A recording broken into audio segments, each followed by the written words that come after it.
อานิสงส์ในการฟังธรรมที่เราได้ฟังกันถึงวันเนี่ยบางทีก็นอกจากฟังตอนเจ้าแล้วก็ยังฟังใน YouTube ก็ดีในสื่อโซเชียลต่างๆเขาก็สามารถเลือกฟังได้หลากหลายวิธีเนาะในการที่จะฟังธรรมสมัยปัจจุบันนี้เพิ่นบอกว่าการฟังธรรมเนี่ยมันมีอานิสงส์มันมีอย่างพ้องการฟังธรรมมีอานิสงส์5อย่างอันที่1เพิ่นบอกว่าได้ความรู้ใหม่2ได้วิจัยเรื่องเก่า3ได้บรรเทากังขา4ได้พัฒนาความคิด5ได้ยกจิตให้แจ่มใสยกใจให้เยือกเย็นหมายความว่าการที่เขาได้ฟังเรื่องใหม่ๆเนี่ยอันนี้เขาไม่ได้ฟังตั้งแต่โลมันเป็นเรื่องใหม่ทุกเจ้าบางตนมันก็เอาเรื่องนั่นเรื่องนี้มาเล่ามาโอมาเทศมาบรรยายให้ศรัทธาญาติโยมได้ฟังบางทีเขาอาจจะยังบ่เคยได้ยินคำเตี่ยเนี่ยเพิ่นเฮาว่าเรื่องใหม่อันที่2เนี่ยเพิ่นเฮาวิจัยเรื่องเก่าหมายความว่าอันนี้เขาได้ยินแล้วแต่แล้วทุกเจ้านั่นก็เอามาเอามาเทศแล้วก็ไปดูไปฟังใน YouTube ในโซเชียลแฮมเรื่องนี้เพิ่นจะโลนี่เฮาก็ได้วิจัยหมายถึงว่าได้วิเคราะห์เรื่องที่เฮาได้ฟังมาแล้วเนี่ยให้มันเข้าใจนักขึ้นอันที่3ได้บรรเทากังขาหมายความว่าอันนี้มันสงสัยเนี่ยมันเป็นจะอันกอจะอีกอเนี่ยศรัทธาเฮาก็จะได้เข้าใจนักขึ้นเฮาจากที่เฮาสงสัยว่ามันเป็นจะอีก็เรื่องศีล5ก็ดีเรื่องการให้ทานนี่มันได้บุญแต่ก็เฮาก็จะบรรเทาความกังขาของว่าให้ทานเนี่ยบางคนนี่ทำบุญอยู่ตลอดนะแต่อย่างว่าเป็นนั่นเป็นนี่อย่างเงี้ยเจ็บป่วยได้ก็เป็นนั่นเป็นนี่เดี๋ยวเฮาได้ฟังแหมทุกเจ้าแหมโตนนึงมาเล่าหรือว่ามาบรรยายเฮาเนี่ยเพิ่นก็ไปแหมแนวทางสไตล์หนึ่งเฮาก็จะได้เข้าใจแล้วก็เฮาจะได้บอกกังขาเพิ่นฮ้อมได้กังขาเข้าใจชัดเจนละการตานเป็นที่มันได้เกี่ยวกับเรื่องของการเจ็บเป็นเย็นอุ่นนะมันคนละอย่างกันทำบุญก็คือทำบุญเนาะศรัทธาบางคนเพิ่นก็คิดไปอย่างอันบางคนนี่เพิ่นทำบุญไปวัดไปวาอยู่ประจำแต่ว่าอย่างมาเจ็บหันเจ็บนี้เนี่ยมันอันนี้เพิ่นเฮาว่าเฮาจะต้องเข้าใจว่าเรื่องของการที่จะเจ็บเป็นเย็นอุ่นอันนี้มันก็เป็นธรรมชาติอยู่ละแต่ว่าการสร้างบุญเนี่ยมันสร้างความสุขใจให้เฮาอย่างนี้นะอันที่4พัฒนาความคิดหมายถึงว่าเฮาได้คิดเรื่องนั่นเรื่องนี้เฮาได้ฟังจากพระสงฆ์องค์ข้าเจ้าตนนั่นน้อยตนนี่น้อยเฮาก็ได้พัฒนาความคิดไปในทางที่ถูกที่เหมาะที่ควรเนาะมีสัมมาทิฏฐินักคืนนี่ถ้าคนไหนฟังธรรมบ่อยๆเนี่ยมันพัฒนาความคิดพัฒนาความคิดของเฮาอย่างเฮาเนี่ยหันถูกหันอันไหนที่มันเป็นสิ่งที่เหมาะที่ชอบที่ควรปุ่นมันจะบ่คิดไปในทางที่ลบที่เป็นในทางที่มันบ่ดีอันนี้เป็นน้องว่าพัฒนาความคิดของเฮาในการฟังธรรมเนาะอันที่5เป็นน้องยกจิตใจยกจิตของเฮาให้แจ่มใสและยกใจให้เยือกเย็นก็หมายความว่าอยากให้จิตใจของเฮาเนี่ยร่าเริงแจ่มใสศรัทธาบางคนได้ฟังธรรมะแล้วก็ยิ้มแย้มแจ่มใสมีความสุขวันนี้จะไปหันไปนี่ได้ฟังธรรมะเห็นกำเห็นนิดเห็นหน่อยเนี่ยได้เข้าใจเรื่องราวของรับธรรมคำสอนไปหันไปนี่ก็สบายอกสบายใจไปไหนก็ม่วนและที่สำคัญก็คือว่าเนี่ยเขาจิตใจเนี่ยเขาเยือกเย็นใจเขาจะเย็นลงเขาเข้าใจนักขึ้นเขาจะได้โปร่งนักขึ้นเนี่ยศรัทธาญาติโยมทั้งหลายบางคนเนี่ยเขาไปยึดติดกับมันไปติดกับตัวนั่นเนี่ยพอได้ฟังธรรมะเขาเข้าใจ พระสงฆ์องค์ข้าเจ้าตนนั่นเปิ่นมาโอ้ตนนี่มาเทศตนนั่นมาบรรยายเขาก็ได้ก็เริ่มเข้าใจเริ่มปล่อยวางเริ่มสวะเริ่มเย็นเริ่มเข้าใจธรรมชาตินักขึ้นอย่างเงี้ยได้เป็นห้องอานิสงส์ในการฟังธรรมเป็นห้องว่าคนที่ได้ฟังธรรมเนี่ยศรัทธาญาติโยมเขาได้สร้างบุญบุญใหญ่ตรงกันข้ามคนเนี่ยที่บ่มีโอกาสได้ฟังเลยเนี่ยมัวแต่ไปทำงานมัวแต่เนี่ยอันเนี่ยนี่บ่มีเวลาบ่มีโอกาสเนี่ยเป็นห้องว่าเขาบ่ได้สร้างบุญคำโบราณเนี่ยเป็นก็ได้กล่าวไว้ว่าค่าจ้างเนี่ยก็ต้องการง้าค่าป่าก็ต้องการเนื้อค่าเสือก็ต้องการหนังถามว่าเขาต้องการเขาฟังพระธรรมเทศนาหรือว่าฟังธรรมะทั้งวันเนี่ยเขาก็ต้องการปัญญานั่นเองปัญญาก็คือความรู้ปัญญาคือความรอบรู้หลายๆเรื่องอย่างเขาฟังเนี่ยวันนี้ทุกเจ้านั่นเปิดเรื่องนี้แล้ววันนี้ทุกเจ้าเปิดเรื่องนี้แล้วแต่ละวันเปิดอาจจะบ่เหมือนกันเขาก็ได้ฟังหลายเรื่องหลายเล่าเขาก็ได้เข้าใจธรรมะเข้าใจอันอย่างที่มันหลากหลายมากขึ้นเพราะว่าสิ่งเหล่านี้เนี่ยการเห็นโหเนี่ยมันแบบมีวันสิ้นสุดศรัทธามันมีจบการเห็นหนังสือก็เหมือนกันมันเป็นภาคบังคับเป็นมาได้จบป .6 จบม .3 จบม .6 จบปริญญาตรีปริญญาโทปริญญาเอกนี่เป็นห้องว่าเป็นภาคบังคับแต่ถามว่าการที่เขาจะเห็นหูต่างๆให้มันเกิดปัญญาขึ้นมาเนี่ยมันมีการจบการเรียนรู้ได้การฟังการเห็นหูได้การทำการเห็นหูทุกสิ่งทุกอย่างการเห็นหูทุกอย่างเนี่ยการไปศึกษาดูงานแหล่งความรู้ต่างๆเนี่ยเขาก็มาสะสมให้มันเกิดความรู้มันเกิดปัญญาอันนี้เป็นน้องว่าการที่เขาฟังทำเนี่ยก็คือต้องการให้ได้ปัญญาไปเจอฟังจากทุกเจ้าอย่างเดียวหมายถึงว่าฟังคนอื่นตัวนี้ศรัทธาคนอื่นคนที่เป็นนักปราชญ์คนที่เป็นผู้รู้กว่าเฮาคนที่เป็นครูบาอาจารย์หรือว่าจะเป็นคนที่เปิ่นมีความเชี่ยวชาญด้านใดด้านหนึ่งเนี่ยเขาก็ลองฟังพอประเดี๋ยวนี้ตั้ง YouTube มีเยอะศรัทธาลองฟังพอเรื่องสุขภาพก็มีแน่เรื่องของการเข้าใจชีวิตก็มีเนี่ยจะได้ให้ชีวิตมีคุณค่าคนเฒ่าผู้สูงอายุอยู่จะได้ถึงจะมีความสุขเนี่ยมันมีหมดเดี๋ยวนี้ศรัทธาญาติโยมนอกจากพระสงฆ์ข้าเจ้าแล้วก็จังมีเรื่องของผู้เชี่ยวชาญผู้ที่มีความรู้เฉพาะด้านเนี่ยเปิ่นก็ได้มาใน YouTube ก็ดีเฮาก็ฟังทุกเจ้าก็ฟังเหมือนกันทุกเจ้าก็ดูเนาะใครรู้เรื่องสุขภาพนะเป็นโรคนั่นโรคนี่เฮาจะได้ดีเนาะบางทีเขาใครได้ความรู้ด้านนี้นะเฮาก็ต้องฟังต้องดูเอานะใน YouTube ของในวิทยุในอย่างมันก็มีหมดประเดี๋ยวนี้นะเรื่องสุขภาพผู้สูงอายุประเดี๋ยวนี้เวลาที่เขาจะไปวัดมันมีน้อยเขาไม่ได้มีเวลาไปวัดต่อใดเขาก็ต้องอาศัยเห็นหูจากสิ่งเหล่านี้โซเชียลเนี่ยให้เกิดประโยชน์จะไปดูเรื่องที่มันมีประโยชน์ได้สาระเนาะส่งนั่นส่งนี่ก็คือมันส่งที่มันมีประโยชน์มีคุณค่าฟังแล้วหันแล้วมันเกิดคุณค่ามันหันแล้วเกิดความสุขใจถ้าหันภาพที่มันเกิดความหดหู่ใจเนี่ยมันเนี่ยเกิดความตุกเฮาบางคนนี่หันภาพสลดหดหูข่าวสารต่างๆฆ่ากันแกล้งกันข่าวกับพระสงฆ์องค์ข้าเจ้าก็ดีเนาะที่เกิดขึ้นในสังคมไทยเฮาเนี่ยทุกเจ้าเป็นนั่นเป็นนี่อันนั้นเฮาก็ต้องใครพอนักสถาเฮาพอเรื่องดีๆเรื่องม่วนๆเรื่องที่มันมีสาระที่เขามันสอนเขาได้ความรู้เขาเกิดปัญญาดีกว่าอันนั้นมันจะเป็นเรื่องที่น่าดูน่าฟังลองดูเถอะสถาสวผู้สูงวัยทั้งหลายเนี่ยเนาะก็ลองดูเรื่องของสุขภาพของเขานี่ดีที่สุดสุขภาพนี่มันมีทั้งกายทั้งใจสุขภาพกายของเขาก็เขาจะปฏิบัติตัวจัดใจจะคือมันมีอายุยืน ปฏิบัติตัวจะได้ที่มันมีความสุขให้ลูกหลานเขาฮัก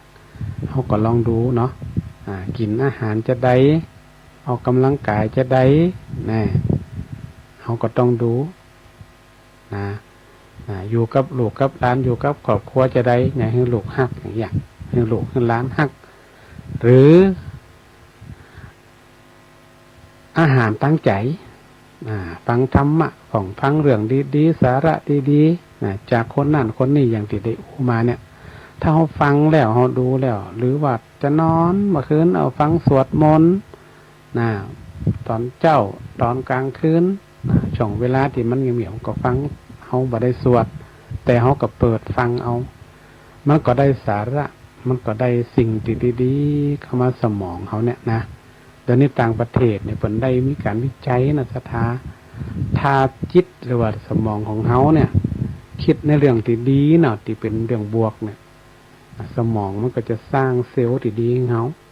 นะแม้แต่เรื่องของการสวดมนต์เนี่ยเขาสร้างพลังบวกของเขามันก็จะสร้างเซลล์ที่ดีของเขาผลเอาไปวิจัยมาเรียบร้อยแล้วแต่ถ้าจิตใจเขาคิดแต่เรื่องลบเรื่องบอดดีบอดดักโอ้เจ้ามากับอารมณ์บอดดีนาบดนาเบียวอีนะด่าลูกด่าล้านจมผ่องเดือดผ่องอีนะอันนี้มันจะแยกสมองของเขาเนี่ยมันก็จะเป็นในทางติดลบ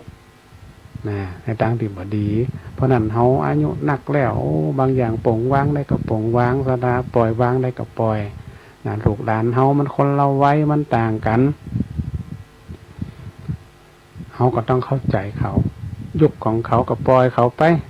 นะเขาก็ดูกันเขาห่างๆเขาจะไปบอกโอ้อีป่ออีแม่เนี่ยจะอีมาก่อนอย่างอันอย่างอีเนี่ยมันคนละยุคกันสถานะมันจะแย่งเขาเครียดนี่เขาทุกข์ใจบ่ได้เพราะนั่นเนี่ย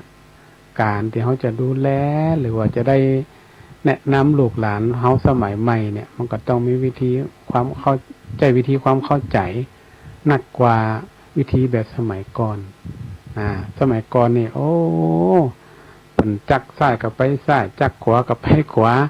เป็นแปลงต่างไว้ให้หมดคนสมัยก่อนนะแต่ว่า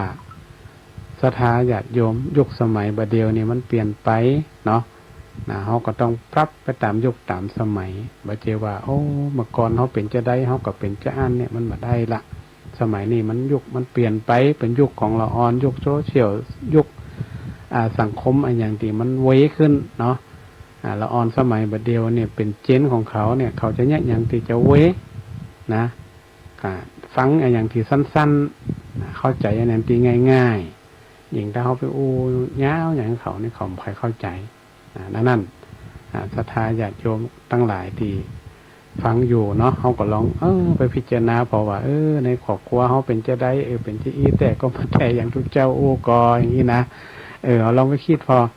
เนาะเพราะว่ายุคสมัยมาเดียวนี่มันเปลี่ยนแปลงไว้นะมันสื่อเนี่ยมันมีอิทธิพลสูงมีอิทธิพลสูงมากต่อลูกหลานน้องยุคใหม่สมัยใหม่เนี่ย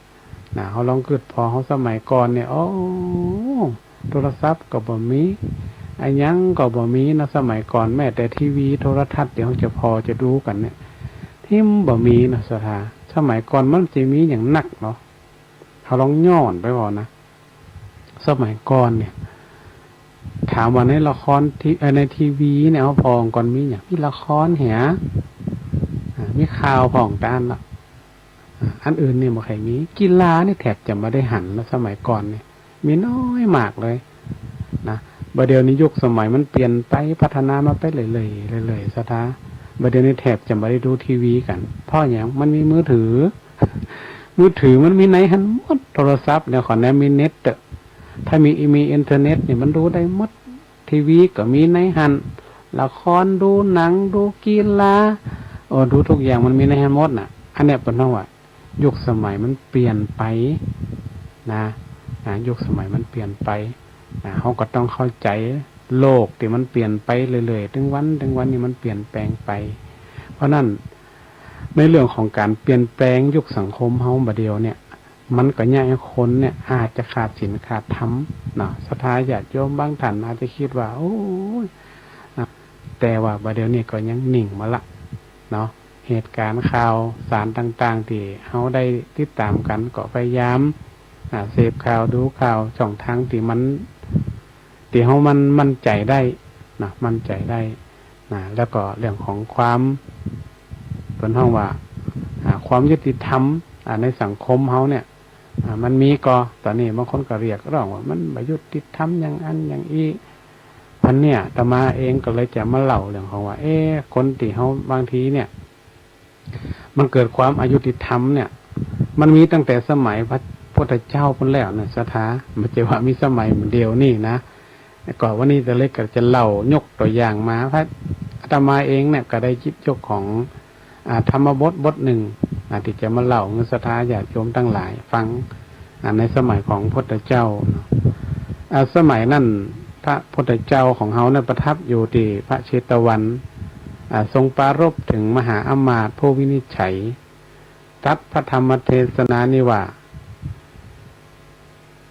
นะเตนะโหติธรรมัตโถเป็นต้นอันนี้ย่อเอาภาษาบาลีบริวามดพวกภิกษุหันมหาอมาตย์หับสินบนความพิสดารว่าวันหนึ่งพวกภิกษุเที่ยวบิณฑบาตในบ้านไกลประตูด้านทิศอุดรแห่งนครสาวัตถีกลับจากบิณฑบาตแล้วมาสู่วิหารโดยท่ามกลางพระนครคณะนั่นเมฆใหญ่ได้ตั้งยังฝนตกภิกษุเหล่านั้นเขาไปอยู่ศาลาที่ทำการวินิจฉัยอันตั้งอยู่ตรงหน้าหันพวกมหาอมาตย์ผู้วินิจฉัยรับสินบนแล้วทำเจ้าของมาให้เป็นเจ้าของจึงคิดว่าโอ้มหาอมาตย์เหล่านี้เนี่ยมาตั้งอยู่ในธรรมแต่พวกเราได้มีความสำคัญว่ามหาอมาตย์เหล่านี้ทำการวินิจฉัยโดยธรรมเมื่อฝนหายขาดแล้วมาถึงวิหารถวายบังคมพระศาสดาแล้วก็กราบทูลความนั่นลักษณะบุคคลผู้ตั้งอยู่และไม่ตั้งอยู่ในธรรมพระศาสดาเป็นตรัสว่าภิกษุทั้งหลายพวกอมาตย์ผู้วินิจฉัยเป็นผู้อยู่ตกอำนาจแห่งอคติมีฉันตากติเป็นต้นตัดสินความโดยผลผันไม่ชื่อว่าเป็นผู้ตั้งอยู่ในธรรมส่วนพวกติดไต่สวนความผิดแล้วตัดสินความโดยละเอียดละออตามสมควรแก่ความผิดนั่นแหละเป็นผู้ชื่อว่าตั้งอยู่ในธรรมอันเนี้ยศรัทธาญาติโยมทั้งหลายเขาจะบอกว่าความยุติธรรมหรือบ่ยุติธรรมเนี่ยความจริงสมัยพุทธเจ้าเนี่ยคนเฮามันต่างจิตต่างใจ108ปั้นป่อปั้นแม่แต่คือมันเหมือนกันหมดนี่มันเหมือนกันบ่ได้เฮาลองรับตานึกแม้แต่คนในครอบครัวเฮาเนี่ยคนสมัยก่อนนี่เปิ้นฮักลูกล่านักเนาะลูกล่าได้เปิ้นถึงฮักนะสมัยก่อนเนี่ยมีหยังก็ให้ลูกล่าหมดสมัยก่อนนะแล้วคนเป็นปีนี่เหรอเป็นปีก็จะให้ไปทำงานแล้วก็จะให้ดูแลน้องส่วนมากจะให้น้องไปเรียนหนังสือสมัยก่อนเนี่ยเพิ่นถือจะอ่านเนี่ยเกิดความว่ามันจะเท่าเทียมกันก่อเฮาเกิดถึงในครอบครัวเฮาก่อนมันเป็นจะอ่านแต่สมัยก่อนนี่นะศรัทธาญาติโยมแต่ถ้ามันมองถึงในปัจจุบันนี่มันบ่ได้นะคนที่เป็นพ่อเป็นแม่เนี่ยถ้ามีลูกเนี่ยจะต้องเต่ากัน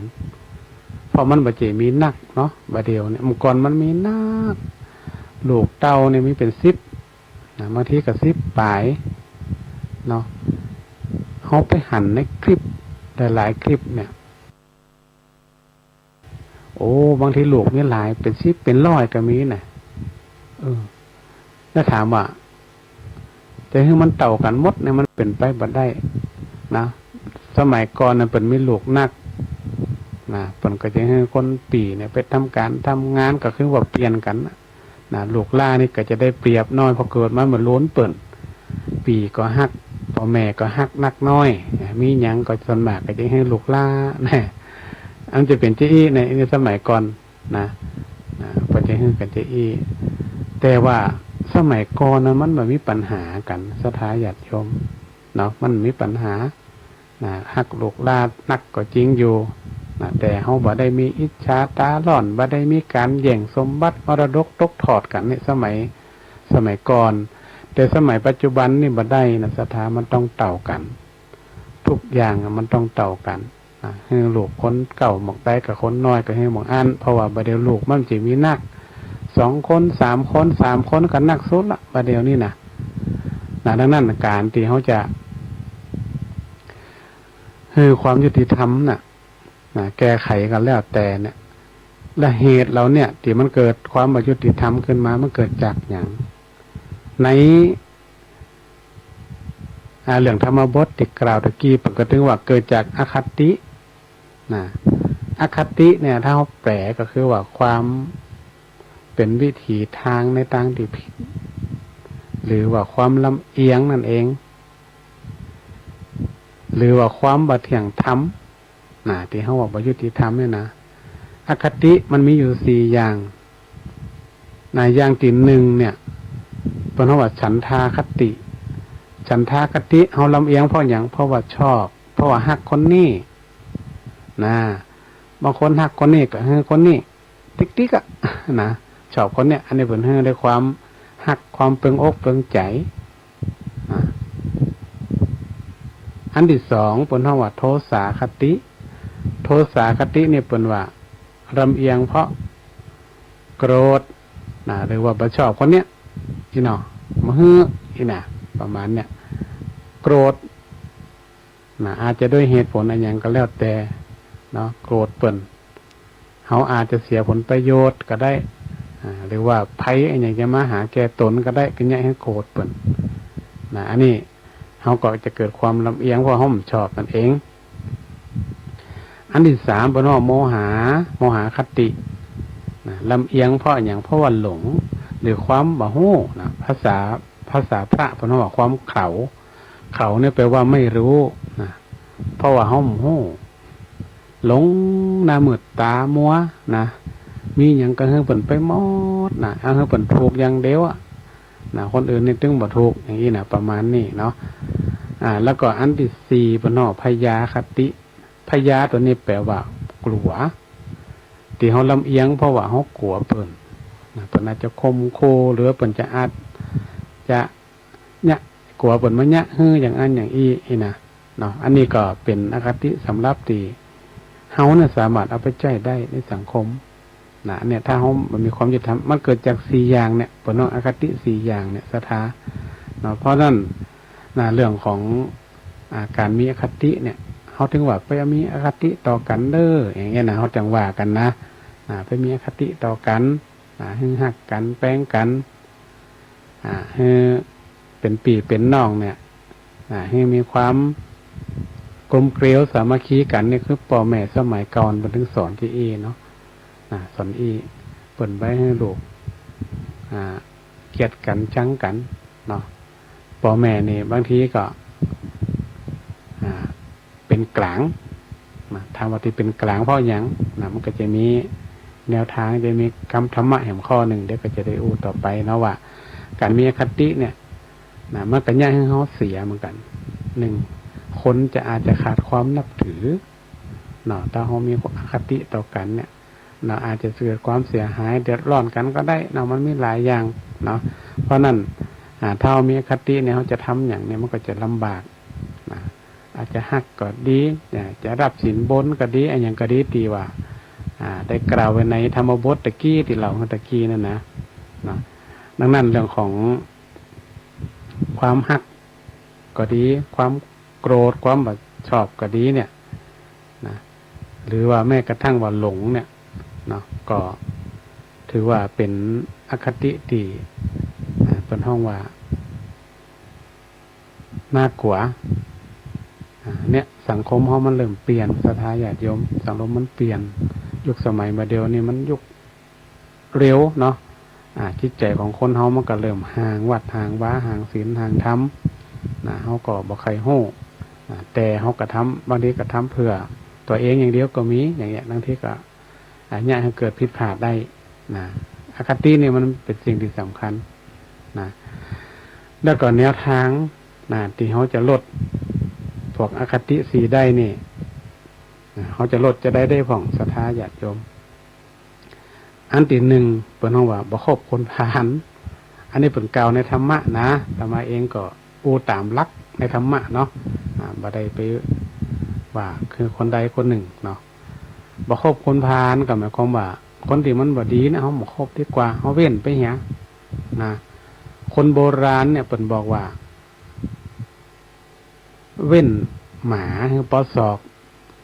เว้นวอกคือปอหวาเว้นคนปลาล้านี่คือไก่ซิบโหยดเซ้าโหยดพุ่นนะเพิ่นว่านะคนโบราณเพิ่นกล่าวไว้แล้วนะ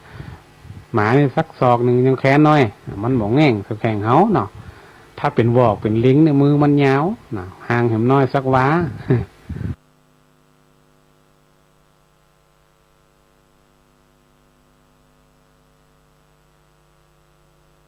ใหญ่ที่สุดเลย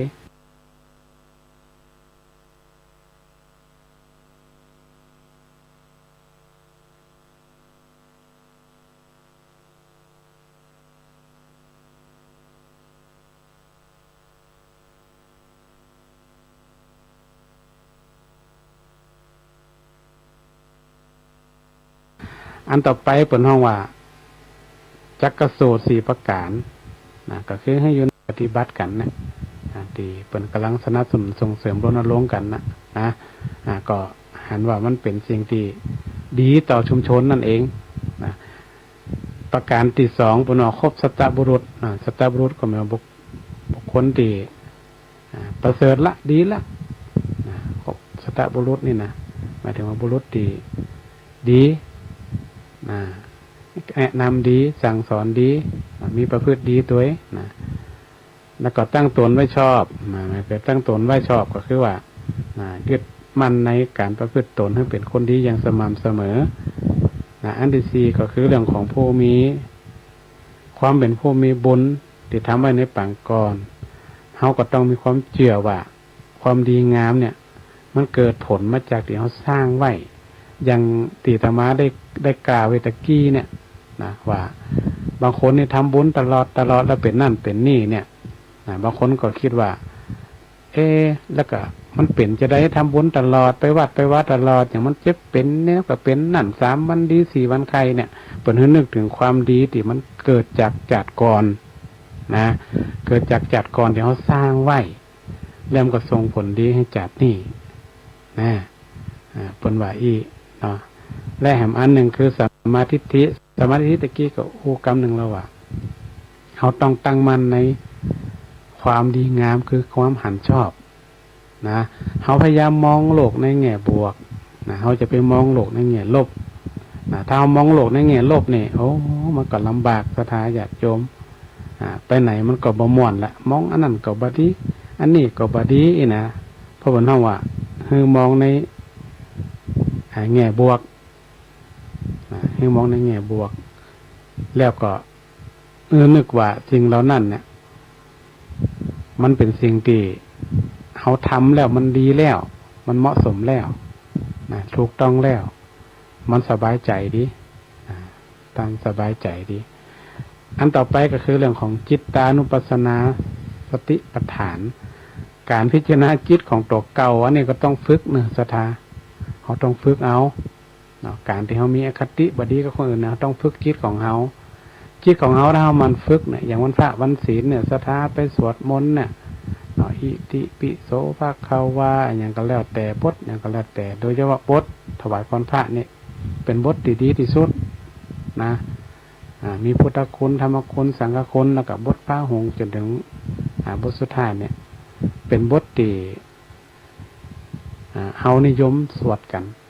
ทุกวัดก็จะสวดบทนี้เนาะแล้วก็มีการทำวัดสวดมนต์อันเนี้ยเป็นว่าเขาการฝึกจิตของเฮาเนี่ย มันเป็นสิ่งสำคัญถ้าเฮาแบบฝึกจิตของเฮาแล้วมันจะเกิดปัญญาได้จะได้อย่างเฮามันเนี่ยอย่างศรัทธาญาติโยมทั้งหลายที่เฮาได้ฟังธรรมเนี่ยไปฟังทุกงานศรัทธาญาติโยมว่างานขาวดำงานขาวดำวันนี้พระเจ้ากเตศมหาวิบากแห่งละเจ้ากเตศมาไล่โพดโลกแห่งละแต่งานศพนี่ก็เหมือนกันงานขาวดำงานนี่กเตศอย่างเดียวกันเนี่ยตะกี้เขาถึงบอกว่าการที่เขาได้ฟังธรรมหรืออันที่มันเป็นเรื่องเก่าเนาะก็ต้องมาวิจัยเนาะปัญหามาปัญเตศในคนที่ยังชีวิตอยู่เนี่ยฟังก็ต้องเข้าใจที่นะมันเป็นการฝึกจิตของเขาไปตัวนะฝึกจิตของเขา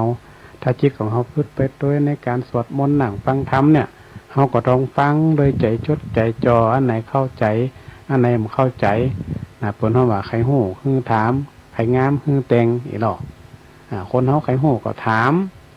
ถ้าเฮาบ่ฮู้ตุเจ้าวัด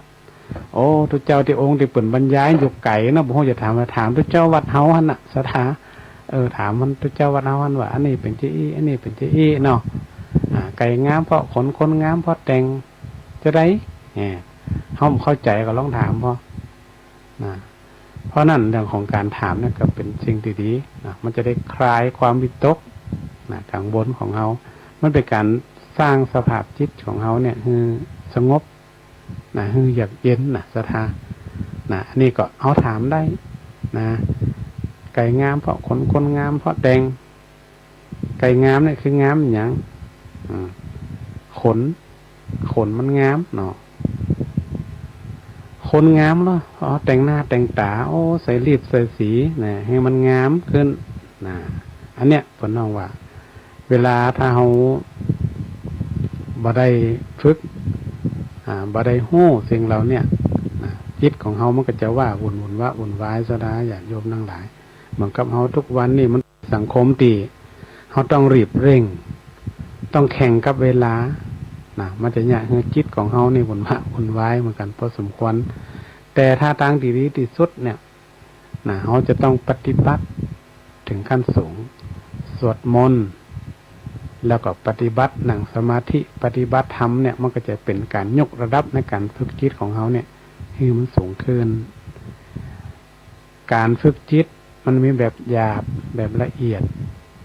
แบบหยาบก็คือธรรมดาหมายความว่าเขาทำการทำงานเนี่ยเขาก็ต้องฝึกจิตของเขาไปตัวฝึกจิตของเขาไปตัวเพื่ออย่างเพื่อที่จะให้เขาเกิดความระมัดระวังบ่ได้เจ็บบ่ได้มันก็เขาขับรถเนี่ยซะท่าขับรถเนี่ยก็ถือว่าเป็นการฝึกสมาธิเบื้องต้นแบบหยาบเป็นห้องแบบหยาบเท่าขับไปเขาพอไปเขาหันไปเลี้ยวซ้ายเลี้ยวขวาไฟแดงเดือดถึงจราจรมีไฟแดงไฟเขียวเขาก็หยุดอย่างต่างๆเนี่ยแสดงว่าเขาฝึกจิตของเขาเนี่ยส่วนหนึ่งละอันนี้พน้องฝึกทั่วไปทำการทำงานขับรถขับราเนี่ยอันที่สองคือการสวดมนต์เท้าปิกมาสวดมนต์ทำวัดสวดมนต์ที่บ้านก็ดีที่วัดก็ดีเนี่ยมันก็เป็นการฝึกจิตไปแห่งระดับหนึ่งนอกจากนั้นเป็นการนั่งสมาธิอันนี้หมายถึงนั่งสมาธิอย่างเดียวการนั่งสมาธิก็เป็นการฝึกจิตของเขาให้มันมาต้อมกันวันนี้วันค่ำการนั่นการนี่เนี่ยนั่นเนี่ยนี่หลายสิ่งหลายอย่างนั่งสมาธิเนี่ยจิตมันมาต้อมกันจิตของเขาจะได้นิ่งสงบและขั้นสุดท้ายก็คือการปฏิบัติธรรมศรัทธาญาติโยมอันนี้มันเป็นการฝึกขั้นสูงขึ้นไปก็คือการปฏิบัติธรรมเดินจงกรมกาสติปัฏฐานเดินจงกรมนั่งสมาธิทำทุกอย่างให้มันเป็นอารมณ์ปัจจุบันกำหนดทุกสิ่งทุกอย่างให้มันเป็นสภาวะจิตที่มันเกิดขึ้นกับตัวเฮาอันนี้เป็นนว่าการฝึกจิตขั้นสูงศรัทธาญาติโยมบางท่านบางคงนั่นไปหลายตีหลายแห่งไปวัดนั่นวัดนี่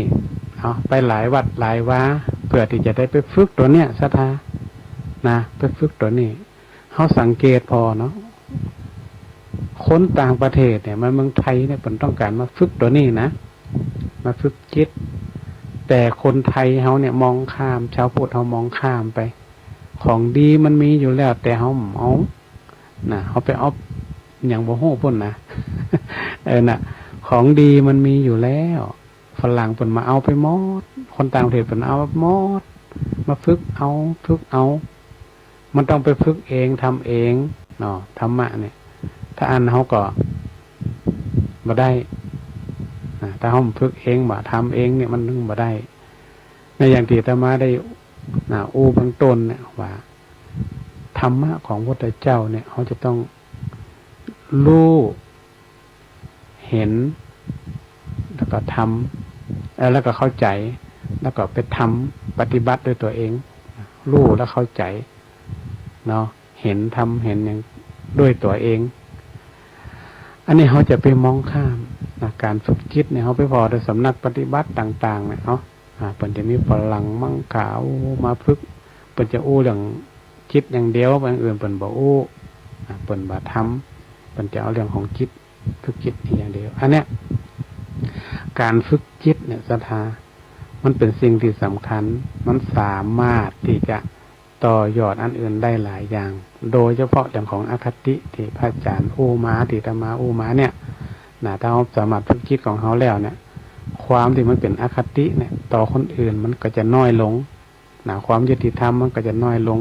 ตราบใดถ้าเขาบอกฝึกสิ่งเหล่านี้มันก็ลำบากเนาะอันที่หนึ่งเนี่ยเขานึกถึงความที่เป็นกุศลวิตก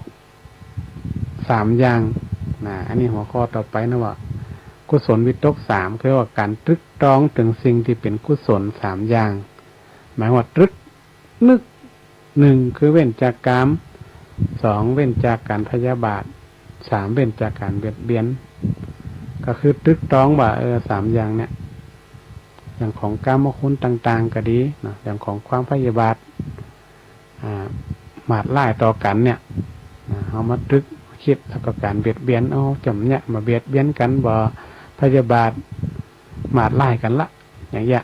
เนาะเขาก็นึกสิ่งเหล่านี้เนี่ยมันก็ความอคติมันก็จะเกิดขึ้นนะ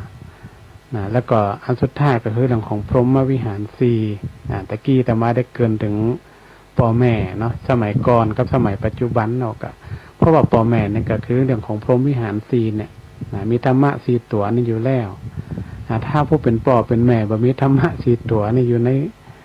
ในจิตในใจนี่ก็ลำบากหน่อยนะศรัทธาเนาะ1พรหมวิหาร4ก็คือความเมตตา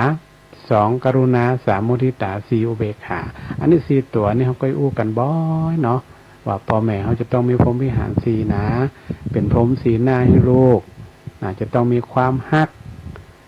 ความฮักก็หมายความว่าความปรารถนาที่อยากให้ลูกเนี่ยได้สุขสบายเนาะไผพ่องอยากให้ลูกเขาทุกข์บ่มีแต่ว่าเขาจะได้มองข้ามในเรื่องของความถูกต้องตัวเองความถูกต้องอันที่2ก็คือเรื่องของกรุณาคือความสงสารอยากให้ลูกเนี่ยเขาพ้นจากทุกข์ลูกเขาลำบากเจ็บเป็นเย็นอุ่นเขาก็ไปโรงพยาบาลลูกแต่งงานไปแล้วมีครอบครัวมีครอบครัวแล้วเนี่ยบ่มีเงินบ่มีทองมาขอพ่อขอแม่เขาก็ยังจะคือจ่วยอยู่นี่คือความปรารถนาของเขาอันที่3ก็คือเรื่องของมุทิตาคือการยินดีเนาะกับลูกกับเต้าหันบางทีบางท่านเนี่ยลูกหลานเขาได้สำเร็จการศึกษาก็ดีแม่กระทั่งได้รับรางวัลได้อันอย่างที่มันเป็นสิ่งดีๆเนี่ยเขาก็ภูมิอกภูมิใจยินดีด้วยลูกด้วยเต้าลูกประสบผลสำเร็จเป็นฝั่งเป็นฟ้าได้แต่งงานได้เป็นห้องว่ามีครอบครัวมีกู่ครองที่ดีแล้วเนี่ยเขาก็ยินดีกับเขาเนาะและอันสุดท้ายก็คืออุเบกขาเนี่ยแหละอุเบกขาที่อาตมาเองได้เกินตะกี้เรื่องของการฮักลูกเนี่ยคำว่าอุเบกขามันแปลได้2อย่าง1การวางเฉย2คือการวางตัวเป็นกลางอันเนี้ยมันจะเกี่ยวข้องกับเรื่องของอคติว่าถ้าเขาเป็นกลางเนาะเขาจะต้องฮักลูกก็ต้องคนก็ต้องฮักเต่ากันมีกี่คนก็ต้องฮักเต่ากันมีอย่างก็คือกันไปตามสภาวะตามสภาพของเขาเนี่ยเขาก็มีความสุขลูกก็มีความสุข ธรรมะเชื่อว่านะถ้าพ่อแม่มาเป็นกลางเนี่ย แน่นอนนะลูกหลานตานเต้าก็อยู่บ่ม่วนบางทีก็อาจจะทะเลาะเบาะแว้งกันก็ได้นะเพราะฉะนั้นเรื่องของธรรมะเราเนี่ยมันจะสอนมันจะบอกเขาถึงเรื่องของการวางตัวเป็นกลางนะของเขาเนาะว่าเขาเนี่ยเป็นพ่อเป็นแม่นะจะต้องเป็นกลางนะถ้าลูกอันไหนที่เขาวางเฉยได้เขาก็วางเฉยนะอันไหนที่วางเฉยบ่ได้นะเขาก็ต้องเป็นผู้ดีจัดการหรือว่าดำเนินการเนาะให้ลูกได้ฮักกันได้เกิดความสามัคคีเป็นพี่เป็นน้องกันเนี่ยอันนี้ก็ถือว่าเป็นหลักธรรมที่ต่างที่เขาจะละเรื่องของคติเดี๋ยวคือความลำเอียงที่มันเกิดขึ้นเนี่ยยุคสมัยพุทธเจ้าก็มีสถาความลำเอียงนี่นะการตัดสินการหักบัดเต่ากันการฮื้ออย่างมันบัดเต่ากันเนี่ยมันต้องมีทุกยุคทุกสมัยเขาจะไปคิดว่ามันจะได้เต่ากันตลอดเวลานะมันก็เกิดจาก4ประการที่ว่าได้กล่าวมาเนี่ยก็คือหนึ่งลำเอียงอาจจะเพราะว่ามีความหักต่อคนนั่นความชอบใจคนนั่นอันที่สองอาจจะเป็นประชอบคนนั่นก็เลยบ่ฮื้ออย่างเงี้ยอันที่สามก็คือเรื่องของความหลงความบ่ฮู้นะอาจจะเกิดความลำเอียงและอันสุดท้ายก็คือเรื่องของความกลัวอาจจะกลัวก็เลยเกิดเนี่ยอย่างมันบ่ถูกบ่ต้องไปดังนั้นถ้าเรายึดถึงหลักธรรมะคำสอนของพระพุทธเจ้าเนี่ยว่าเนาะการลำเอียงการที่มันบ่ยุติธรรมมันมีสมัยตั้งแต่ปูนมาละทุกยุคทุกสมัยละเนาะยิ่งยุคสมัยนี่อย่างที่อาตมาเองได้เกริ่นตั้งแต่ต้นนะว่าคนเฮามันถ้าเฮาบ่มีความจริงใจต่อกันเฮามีความซื่อสัตย์ต่อกันเนี่ยมันก็ลำบากแล้วมันก็จะถามว่ามันจะมีค่าก็คนค่ามันจะน้อยลงแต่ถ้าเรามีความจริงใจต่อกันมีความยุติธรรมมีความเนี่ยอย่างก็คือมีความโปร่งใสชัดเจนอย่างเงี้ยคุณค่าของเขาก็จะนักขึ้นแต่ก็ต้องเนี่ยให้มันถูกเวลาถูกกาลเวลาตัวความจริงใจเนี่ยบางทีเขาจริงใจต่อคนนี้แต่ผลมหันคุณค่าของเขาเนี่ยถามว่าเขาจะทำไปมันก็อาจจะมีเหมือนกับเป็นไร้ค่าบ่มีประโยชน์จะเสียเวลากับสิ่งเหล่านั้นแต่เขาก็ต้องทำให้มันถูกกาลเวลาถูกกับคนถูกกับ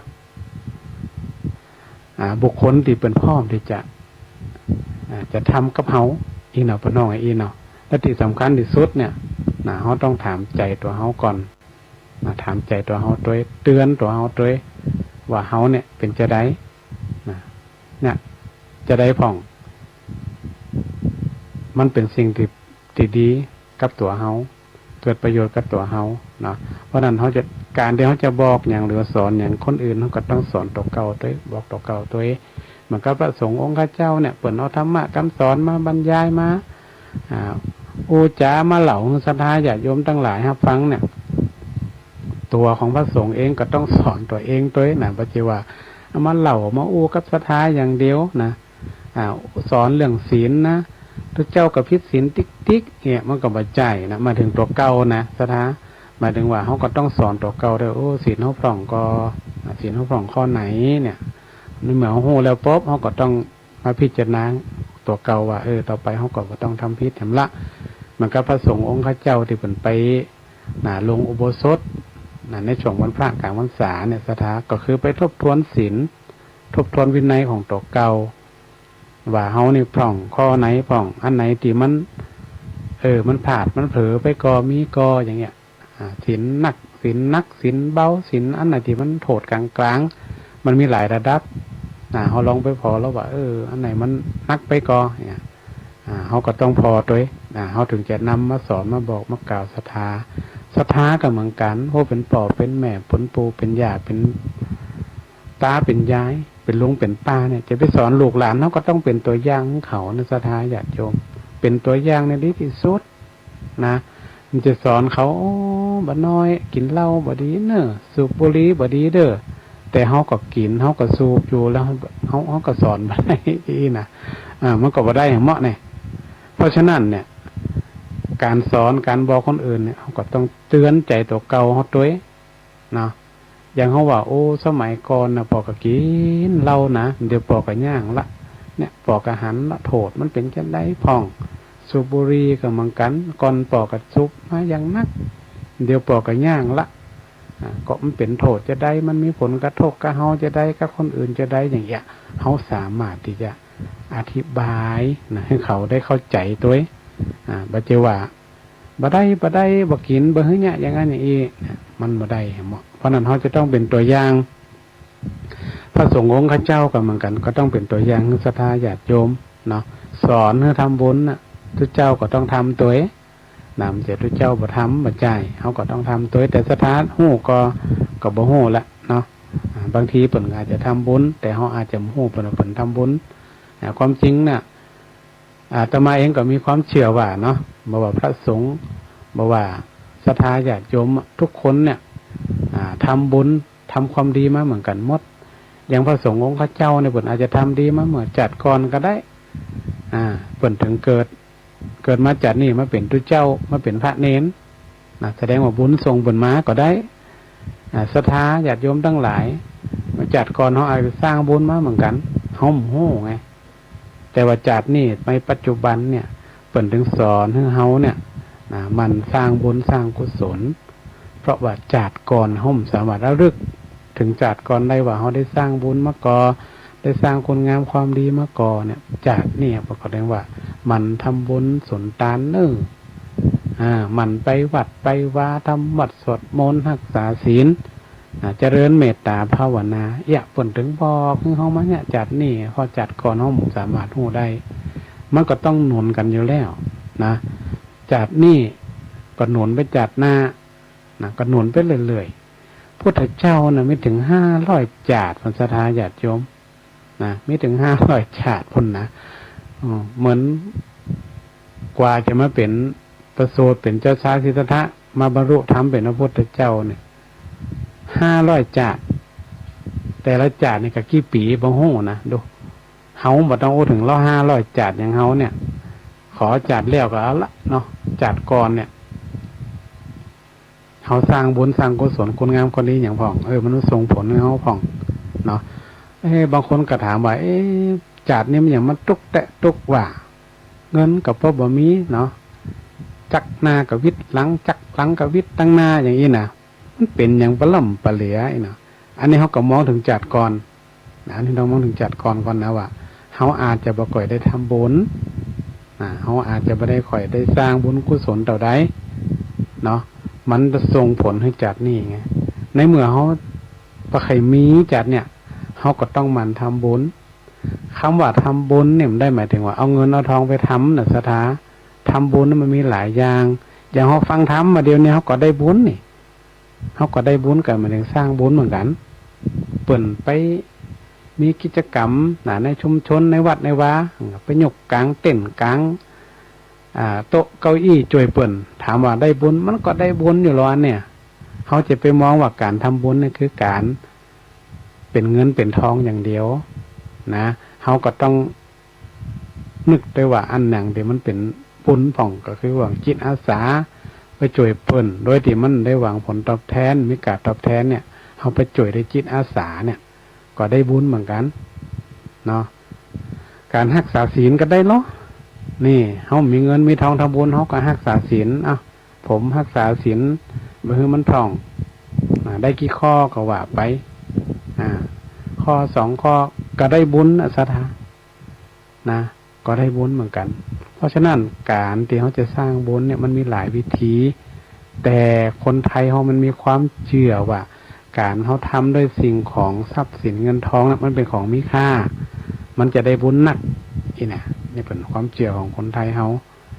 แต่เรื่องการทำบุญนี่เขาได้อู้กันบ่อยเนาะอาจารย์ก็คงจะบ่ต้องได้มาอู้ทีนี่นักไปแต่เพียงแต่มองหันว่าการสร้างบุญเนี่ยมันมีหลายรูปแบบการทำบุญเนี่ยไม่มีหลายรูปแบบมันมีหลายวิธีเขาสามารถทำได้อย่างต่อเนื่องแล้วก็สะสมไปเรื่อยๆนะอย่าไปล้อ วันผูกก่อนวันฮื้อก่อนบ่ได้อยู่เตี่ยบ่มีเตี่ยอีนะ จะเป็นล้อการสร้างบุญกุศลสร้างคุณงามความดีเนี่ยพยายามทำไปเรื่อยๆซะนะทำไปเรื่อยๆเนาะทำมีน้อยก็ทำน้อย มีเวลาน้อยก็ทำน้อยมีน้อยทำน้อยเนี่ยหมายถึงมีเงินมีทองมีน้อยก็ทำน้อยมีเวลาน้อยเขาก็ไปจ่วยเปิ่นน้อยก็บ่เป็นหยังแต่ขอขึ้นไปอย่างน้อยเปิ่นได้หันหน้าเขาก็ยังดีเนาะมาจ่วยงานสังคมมาจ่วยงานส่วนรวมของ